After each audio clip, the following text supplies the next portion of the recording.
Né en 1974 en Nouvelle-Calédonie, Anguerang-Epi a publié son premier titre en 2006, L'effervescence de la pitié, un récit autobiographique sur les déboires de l'adolescence qui peuvent mener à la délinquance.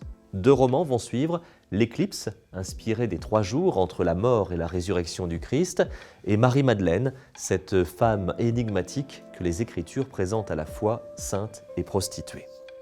Évoluant aussi dans l'écriture théâtrale, Anguerang-Epi est assurément un auteur à suivre, une vraie plume.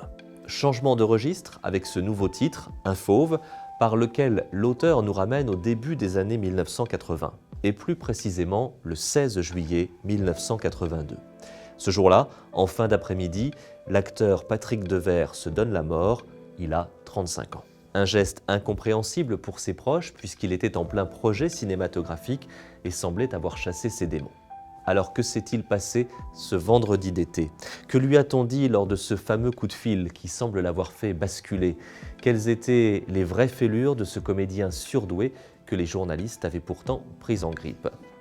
Qui était-il, ce fauve indompté qui avait triomphé dans des films devenus cultes, Les Valseuses, Beau-Père ou encore Préparez vos mouchoirs? Pour son 4e livre, le romancier Anguerang-Epi s'est emparé de l'histoire de Patrick Devers et nous raconte la dernière journée de l'acteur, les dernières heures avant le drame. Mais surtout, en nous racontant Patrick Devers, il nous parle d'un homme seul, désespéré, que plus rien ne peut éloigner de l'abîme, un homme qui pourrait être Monsieur Tout-le-Monde. C'est fort, puissant, écrit avec beaucoup de sensibilité, de finesse et d'émotion. Ce livre est une petite pépite. Un fauve, le roman d'Anguerang-Epi, est publié aux éditions du Rocher.